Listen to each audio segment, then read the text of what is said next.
Welcome to మన TV. ముందుగా headlines చూద్దాం. వాలంటీర్లు పింఛన్ల పంపిణీకి దూరంగా ఉండాలన్న ఈసీ. టీడీపీ నేతల వల్లే పెన్షన్లు పంపిణీ నిలిచిపోయిందంటున్న వైసీపీ. ఇంటి వద్దనే పింఛన్లు అందించే ఏర్పాటు చేయాలని సీఎస్ కు స్పష్టం చేసిన టీడీపీ నేతలు.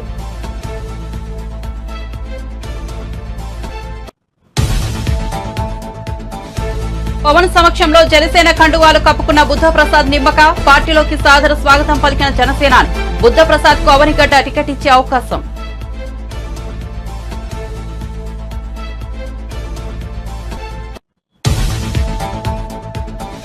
నియోజకవర్గం అభివృద్ధి కోసమే కాంగ్రెస్ లో చేరానన్న కడియం శ్రీహరి. కూతురు కావ్యతో కలిసి వర్ధన్నపేట ఎమ్మెల్యే ఆర్ నాగరాజును కలిసిన కడియం. కాంగ్రెస్ పార్టీ బలోపేతానికి కృషి చేస్తానని వెల్లడి. లౌకికవాదాన్ని నిలబెట్టుకోవాలని కాంగ్రెస్ పార్టీలో చేరానని వెల్లడి.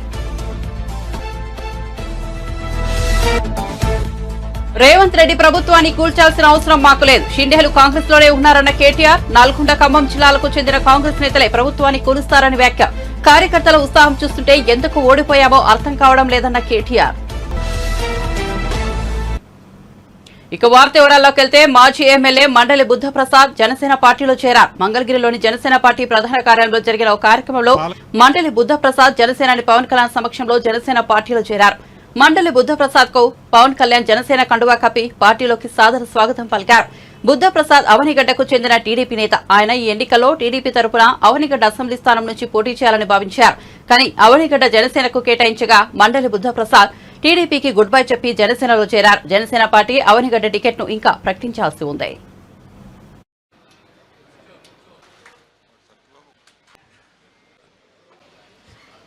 తొలుత శ్రీ మండలి బుద్ధప్రసాద్ గారిని రావాల్సిందిగా కోరుతున్నాం.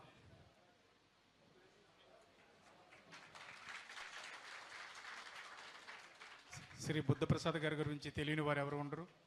అవనిగడ్డ నుంచి ఆయన శాసనసభ్యునిగా ఉప స్పీకర్గా పనిచేసి ఉన్నారు. జనసేన తరపున ప్రసాద్ గారికి సాదరంగా స్వాగతం పలుకుతున్నాం.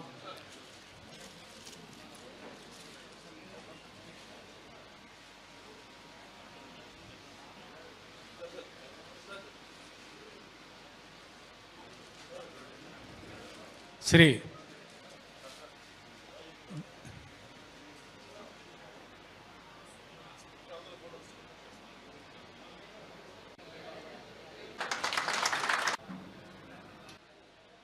రైల్వే కోడూరు నుంచి శ్రీ శ్రీధర్ గారిని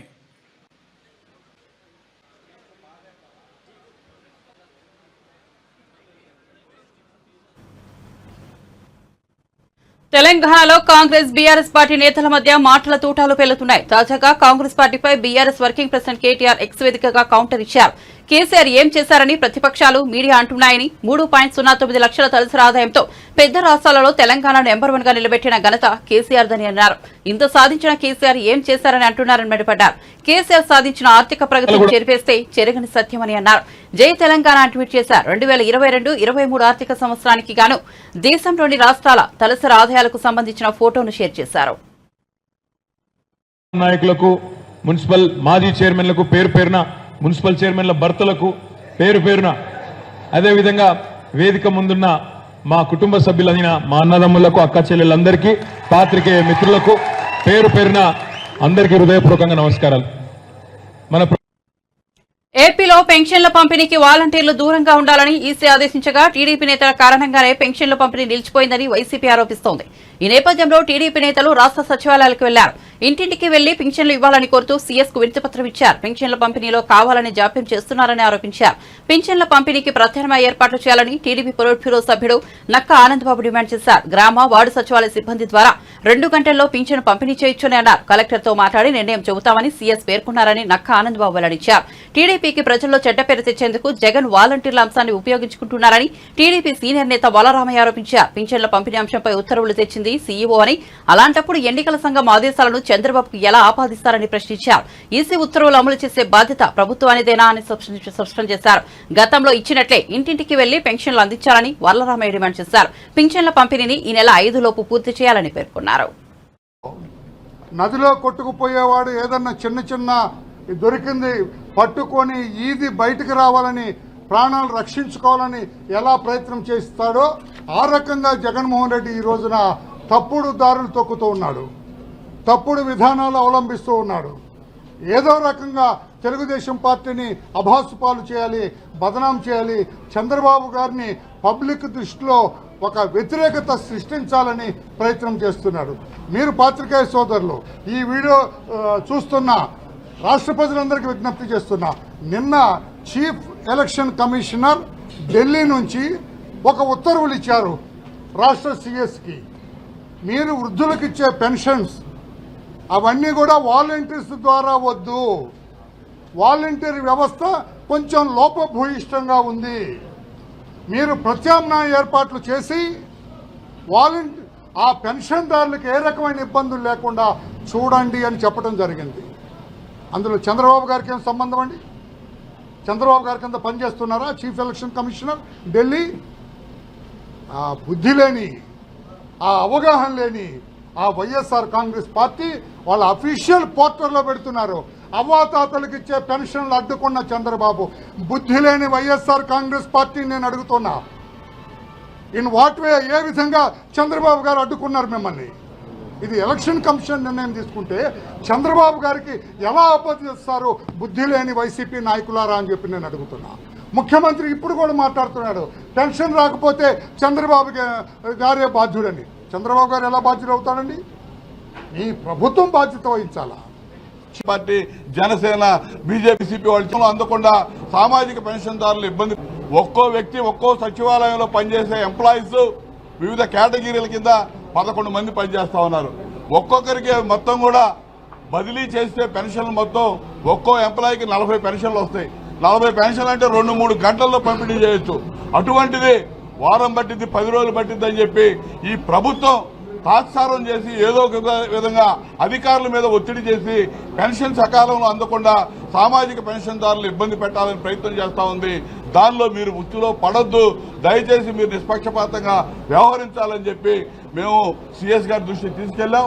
ఆయన స్పందించాడు. ఖచ్చితంగా ఎల్లుండి నుంచి పెన్షన్లు కార్యక్రమం మొదలు పెడతామని చెప్పాడు. ఎంతవరకు చేస్తారో చూడాలి. ఇటువంటి జిమ్మిక్కులు, ఇవాళ ఎన్నికల విధానాలు, ఎన్నికల ఏదైతే కోడ్ అమల్లో ఉందో ఈ రోజుల్లో, మరి ఈ విధంగా ఈ ప్రభుత్వం జగన్మోహన్ రెడ్డి నాయకత్వం వైసీపీ వాళ్ళు చేస్తున్నటువంటి డ్రామాలన్నీ కూడా ఇలా కట్టిపెట్టాల్సిన అవసరం ఉంది.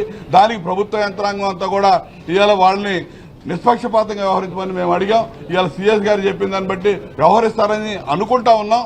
చేయకపోతే మాత్రం ఇది ఖచ్చితంగా తెలుగుదేశం పార్టీ, జనసేన, బీజేపీ కూటమి ప్రజల్లో తీసుకెళ్తాం, పెన్షన్దారులు చైతన్యవంతం చేస్తాం. ఇలా గతంలో ఏ విధంగా చంద్రబాబు నాయుడు గారు 2000 పెన్షన్ ఇచ్చాడో 3000 ఇస్తానని చెప్పి ఏ విధంగా జగన్మోహన్ రెడ్డి మోసం చేశాడో, ఇప్పుడు మళ్ళా పెన్షన్దారులు ఏ విధంగా రాజకీయానికి వాడుకుంటున్నాడో, ఇవన్నీ కూడా ప్రజల్లో తీసుకెళ్తానికి మేము సిద్ధంగా ఉన్నామని చెప్పి తెలియజేస్తా ఉన్నాం. ఖచ్చితంగా సాయంత్రం ఫైనల్ గా ఇవన్నీ మాట్లాడుతా ఉన్నాం. ఓ డెసిషన్ తీసుకొని మళ్ళీ చెప్తానన్నాడు. మేమైతే వివరంగా చెప్పాం, ఈ విధంగా చేస్తే మీరు 40 మంది నుంచి 50 మంది లోపే ఒక్కో ఎంప్లాయీకి వస్తుంది. మీరు ఎన్నికల కోడ్ ప్రభావంతో ఏపీలో పెన్షన్ల అందజేత ఆలస్యమైంది. పింఛన్ల పంపిణీకి వాలంటీర్లను దూరంగా ఉంచాలని ఈసీ ఆదేశాలు జారీ చేయడమే అందుకు కారణం. పేదలకు పెన్షన్లు అందకుండా చేసింది టీడీపీ నేతలేనని వైసీపీ నేతలు ఆరోపిస్తుండగా, ఈసీ ఆదేశాల గురించి తెలిసి కూడా పెన్షన్లు అందించేందుకు ప్రధానమైన ఏర్పాట్లు చేయకుండా వైసీపీ కావాలని ఆలస్యం చేస్తోందని టీడీపీ నేతలు ఎదురుదాడి చేస్తున్నారు. ఈ నేపథ్యంలో టీడీపీ అధినేత చంద్రబాబు స్పందించారు. టీడీపీ నేతలు, బూత్ లెవెల్ కార్యకర్తలతో చంద్రబాబు ఈ మధ్యాహ్నం టెలికాన్ఫరెన్స్ నిర్వహించారు. ఈ సందర్భంగా చంద్రబాబు మాట్లాడుతూ తన రాజకీయ స్వార్థం కోసం జగన్ పింఛన్ లబ్దిదారుల్లో పొట్టగొట్టారని మండిపడ్డారు. టీడీపీ అధికారంలోకి రాగానే 4000 పెన్షన్ ఇస్తామని పునరుద్ఘాటించారు. ఈ 2 నెలలు ఎవరికైనా పెన్షన్ అందకపోతే తాము వచ్చాక అది కూడా కలిపి ఇస్తామని స్పష్టం చేశారు. మాజీ కేంద్ర మంత్రి బీజేపీ సీనియర్ నేత లాల్ కృష్ణ అద్వానీకి ఆదివారం నాడు భారతరత్న అవార్డును రాష్ట్రపతి ద్రౌపది ముర్ము ప్రదానం చేశారు. ఈ నెల 30వ తేదీన నలుగురికి రాష్ట్రపతి భవన్లో భారతరత్న అవార్డును అందించారు. మాజీ ప్రధానులు పివి నరసింహారావు, చౌదరి చరణ్ సింగ్, వ్యవసాయ శాస్త్రవేత్త ఎంఎస్ స్వామినాథన్, బీహార్ మాజీ ముఖ్యమంత్రి కర్పూరి రాకూర్లకు భారతరత్న అందించారు. అద్వానీ ఇంటికి వెళ్లి భారతరత్న అందించారు. ఈ ఏడాది 5గురికి కేంద్ర ప్రభుత్వం భారతరత్న అవార్డులు ప్రకటించింది. అద్వానీకి భారతరత్న ప్రదానం చేసిన కార్యక్రమంలో ప్రధానమంత్రి నరేంద్ర మోదీ, కేంద్ర హోంశాఖ మంత్రి అమిత్ షా, బీజేపీ జాతీయ అధ్యక్షుడు జేపీ నడ్డా తదితరులు పాల్గొన్నారు. ప్రస్తుతం పాకిస్తాన్లో ఉన్న కరాచీలో 1927 నవంబర్ 8న ఎల్కే అద్వానీ జన్మించారు. దేశ విభజన జరగడంతో అద్వానీ కుటుంబం భారతదేశానికి వచ్చింది.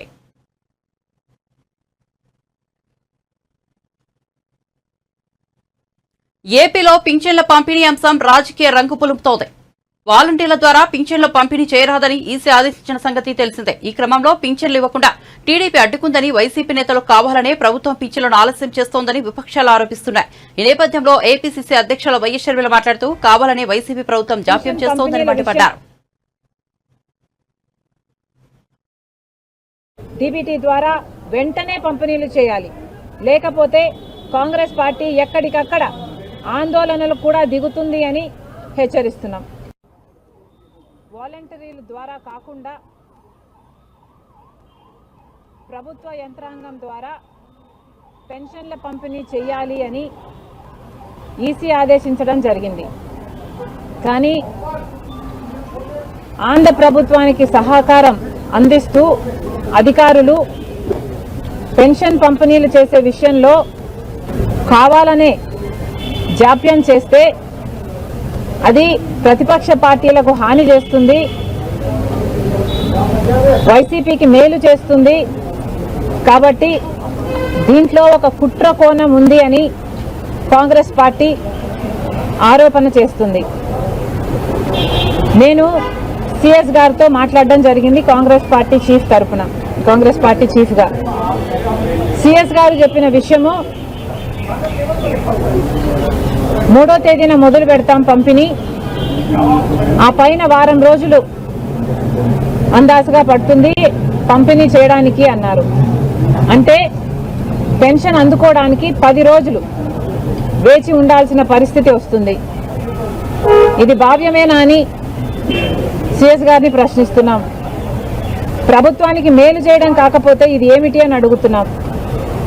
Election commission direct benefit transfer DBT కింద పంపిణీలు చేయమని ఆదేశిస్తే మరి డీబీటీ ద్వారా ఎందుకు చేయటం లేదు అని కాంగ్రెస్ పార్టీ ప్రశ్నిస్తుంది.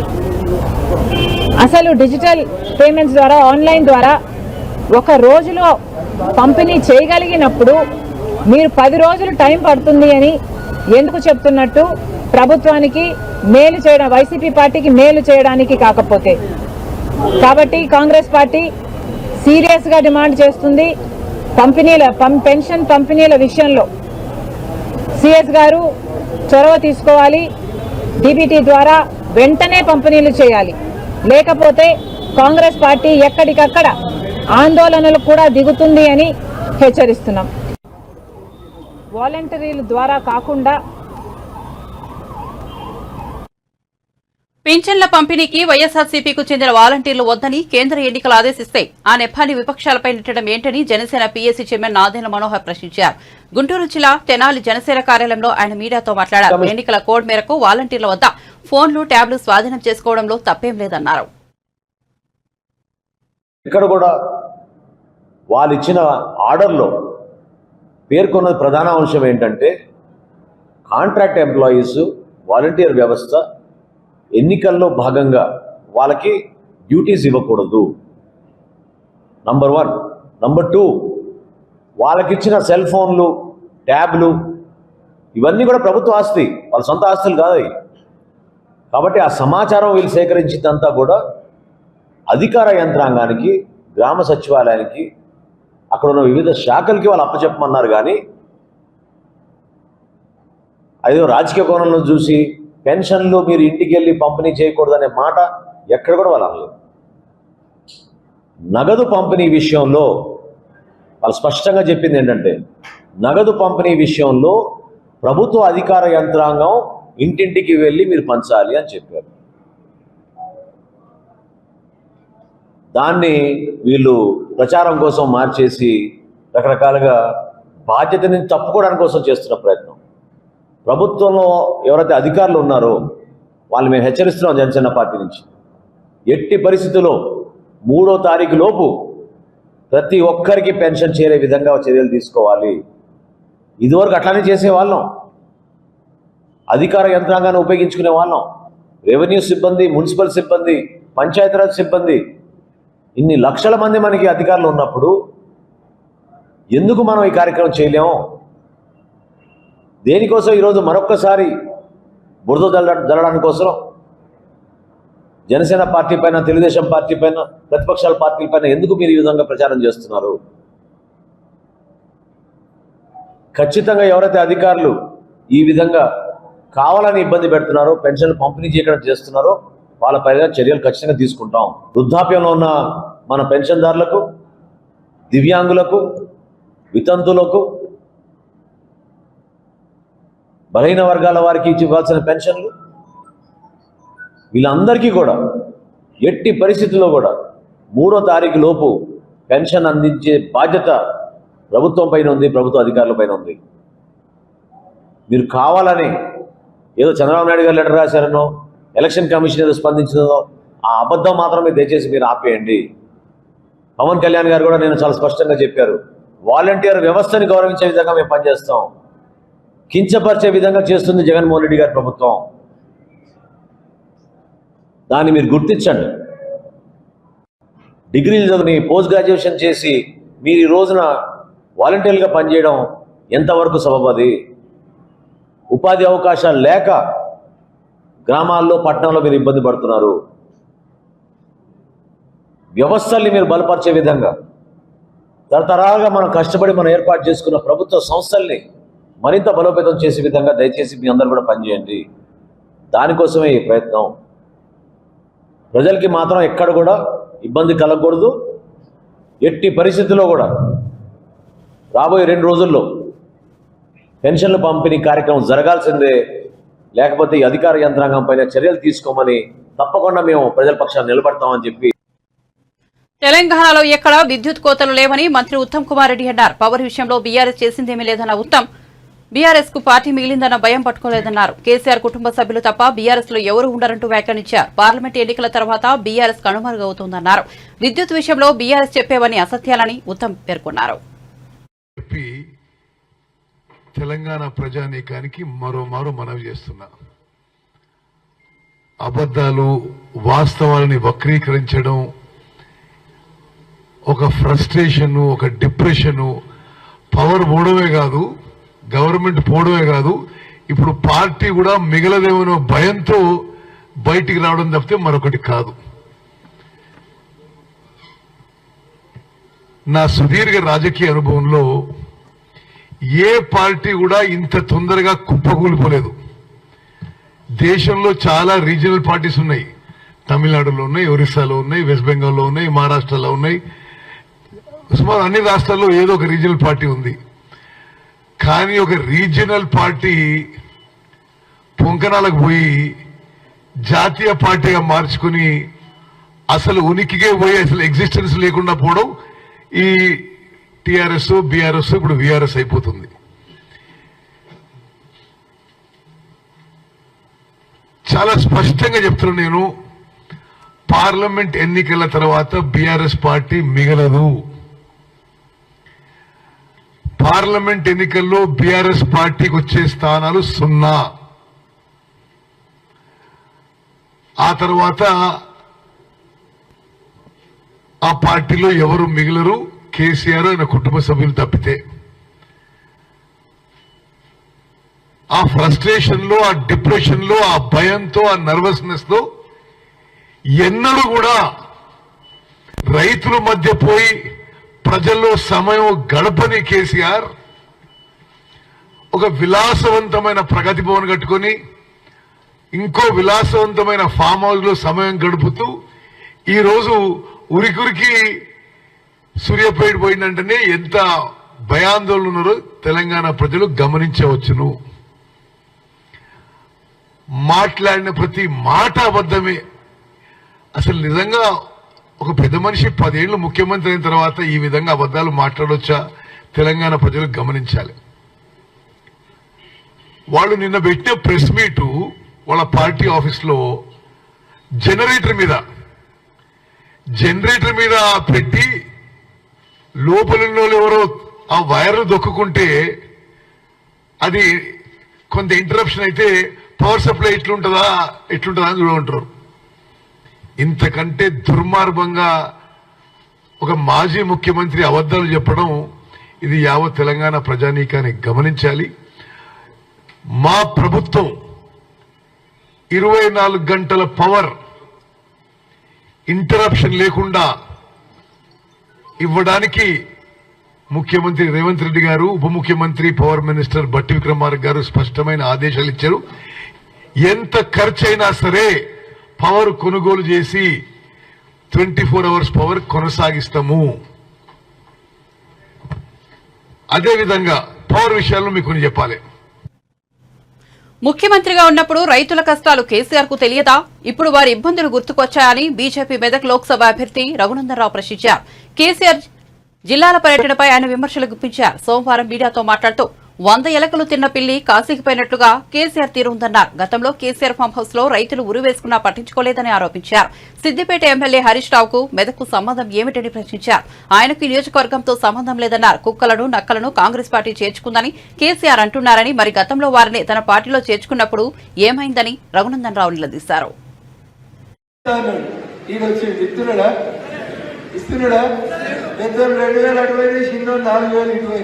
అందుకనే చెప్తా ఉన్నా, మళ్ళీ చాటగానటువంటి హామీలు అమలు కాని హామీలు ఇచ్చి దయచేసి ప్రజలను ఫూల్స్ అని మాత్రం భావించొద్దని చెప్పి మాత్రం దుబ్బాక గడ్డ మీదకి వెళ్ళి ఇద్దరు పోయిన వాళ్ళకి వచ్చిన వాళ్ళకి ఇద్దరు కూడా చెప్పదలుచుకుంది.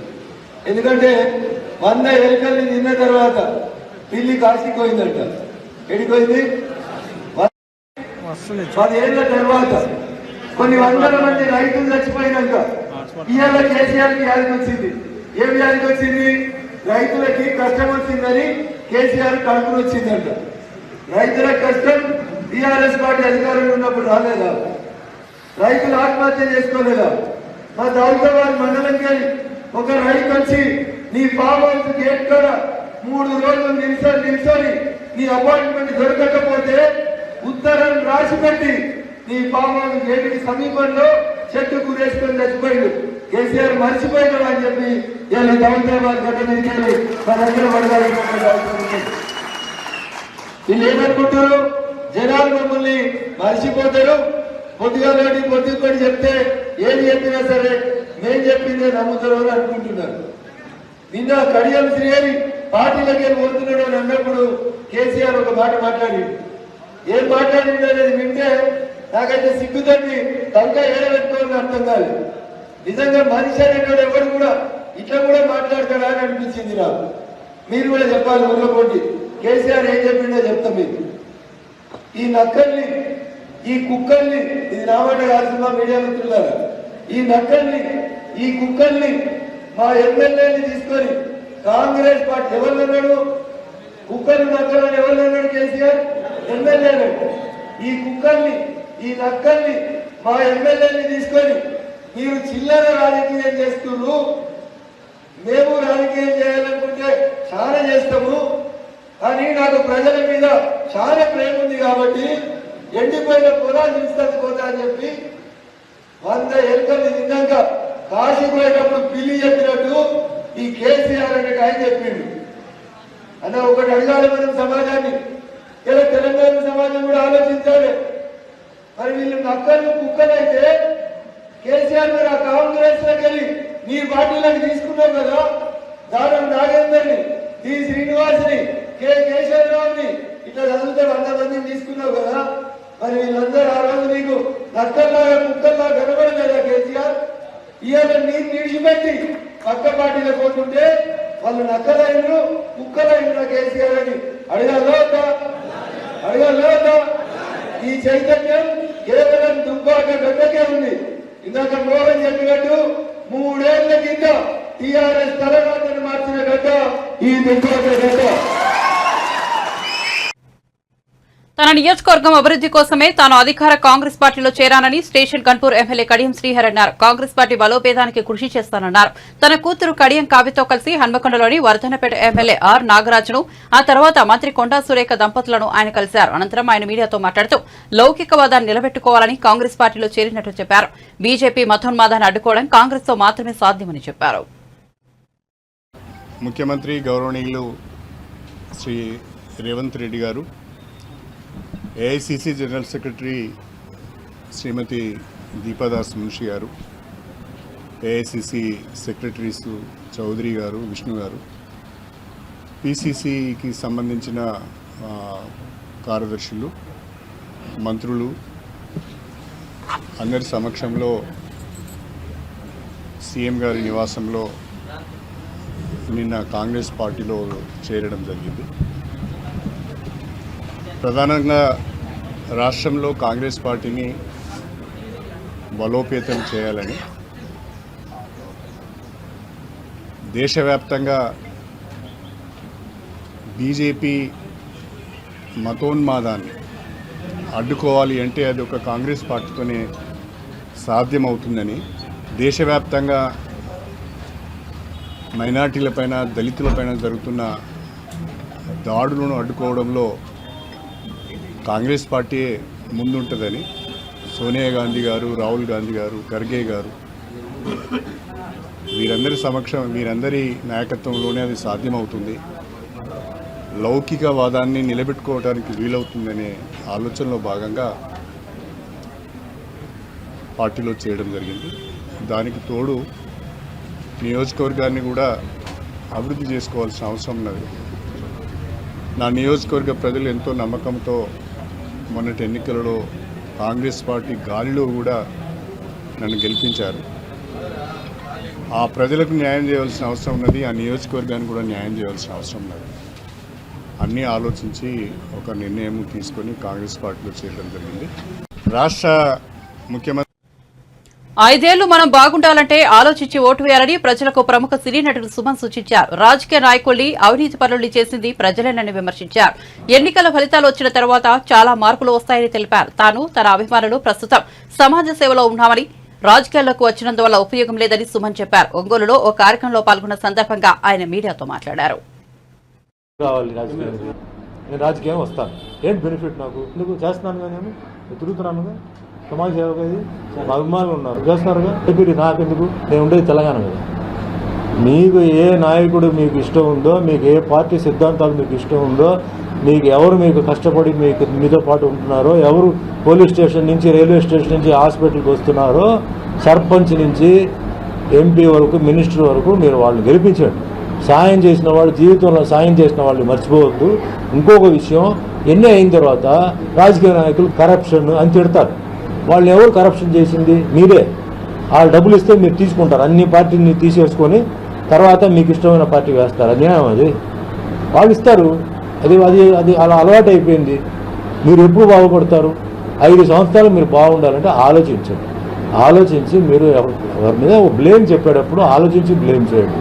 ఇది వ్యాపారం. ఇది తర్వాత బాధపడి అయ్యో అలా చేసి ఉండాలి, ఇలా చేసి ఉండాలి కాదు. భారతదేశంలో మతం, కులం ఏమి ఉండకూడదు, అందరూ సెక్యులర్గా ఉండాలి. I'm secularist. ఈరోజు నేను ఇంత లెవెల్లో ఉన్నానంటే నాకు హిందూ, ముస్లిం, క్రిస్టియన్ అందరూ నాకు చేయడంతోనే ఈ లెవెల్లో ఉన్నాను. ప్రొడ్యూసర్, డైరెక్టర్ అందరూ హిందూ అని చెప్పేసి నేను వాళ్ళని తీసి పడేస్తే ఎట్లా? నేను సెక్యులరిజం ఫాలో అవుతున్నాను. సెక్యులరిజం అన్న ఒక రిలీజనే ఇక్కడ ఇండియాలో ఉండాలి. ఆ విధంగా ఏ మనిషి అంటే నిజంగా ఆ సబ్జెక్టుకి బాగా ఉన్నారో వాళ్ళకి నేను ఓటు వేస్తాను. మీరు కూడా అలాగే ఓటు వేయండి. మీకు ఏ పార్టీని ఎవరు సీఎం చేద్దాం, ఏ పార్టీని మన పైకి తీసుకొద్దాం, అవన్నీ అయిపోయింది. అన్నీ అటు ఇటు వెళ్తున్నారు, వస్తున్నారు. షాకులు తినబాక. ఎలక్షన్ రిజల్ట్ ముందు ఒకటి ఉంటుంది, ఎలక్షన్ రిజల్ట్ అయిన తర్వాత చాలా మార్పులు వస్తున్నాయి. అది మీకు తెలిసే ఉంటుంది. ఆలోచించండి. అన్నిటికన్నా ముఖ్యం మహిళలకి రక్షణ ఉండాలి. ఈరోజు చిన్న పిల్లలు 5 సంవత్సరాలు 10 సంవత్సరాల పిల్లల్ని రేప్ చేసి పడేస్తున్నారు. కోర్టు తీసుకెళ్ళి పెడితే 5,000 10,000 అంటున్నారు. అదే మీ పిల్లలైతే మీకు ఎట్లా ఉంటుంది? దాని గురించి ఎందుకు మాట్లాడరు మీరు? మహిళలకు ఎక్కడ రక్షణ ఉంది? టీచింగ్ జరుగుతూనే ఉంది, రేపు జరుగుతూనే ఉంది. ఏమేమో చెప్తున్నారు పోలీస్ డిపార్ట్మెంట్. వాళ్ళు ఏం చేస్తున్నారు? చట్టం మారాలి. ఈ చట్టం మారాలి. మహిళల మీద అత్యాచారం జరిగినప్పుడు, చిన్న చిన్న పిల్లల్ని రేప్ చేసినప్పుడు జీవితాంతం వాడికి లైఫ్ పడాలి. దాని గురించి మాట్లాడి గట్టి చేయండి. బులెటిన్ ముగించే ముందు హెడ్లైన్స్ మరోసారి చూద్దాం. వాలంటీర్లు పింఛను పంపిణీకి దూరంగా ఉండాలన్న ఈసీ. టీడీపీ నేతల వల్ల పెన్షన్ల పంపిణీ నిలిచిపోయిందంటున్న వైసీపీ. ఇంటి వద్దనే పెన్షన్లు అందించి ఏర్పాటు చేయాలని సీఎస్ కు స్పష్టం చేసిన టీడీపీ నేతలు.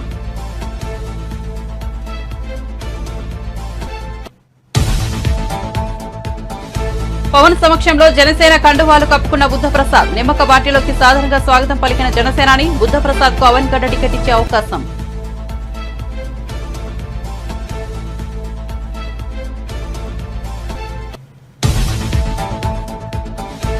నియోజకవర్గం అభివృద్ధి కోసమే కాంగ్రెస్ లో చేరానన్న కడియం శ్రీహరి. కూతురు కావిత్తో కలిసి వర్ధనపేట ఎమ్మెల్యే ఆర్ నాగరాజును కలిసిన కడియం. కాంగ్రెస్ పార్టీ బలోపేతానికి కృషి చేస్తారని వ్యాఖ్య. లౌకికవాదాన్ని నిలబెట్టుకోవాలని కాంగ్రెస్ పార్టీలో చేరానని వెల్లడి. రేవంత్ రెడ్డి ప్రభుత్వాన్ని కూల్చాల్సిన అవసరం మాకు లేదు. షిండేలు కాంగ్రెస్ లోనే ఉన్నారన్న కేటీఆర్. నల్గొండ, ఖమ్మం జిల్లాలకు చెందిన కాంగ్రెస్ నేతలే ప్రభుత్వాన్ని కూలుస్తారని వ్యాఖ్య. కార్యకర్తల ఉత్సాహం చూస్తుంటే ఎందుకు ఓడిపోయామో అర్థం కావడం లేదన్న కేటీఆర్. మరిన్ని అప్డేట్స్ కోసం చూస్తూనే ఉండండి మన టీవీ.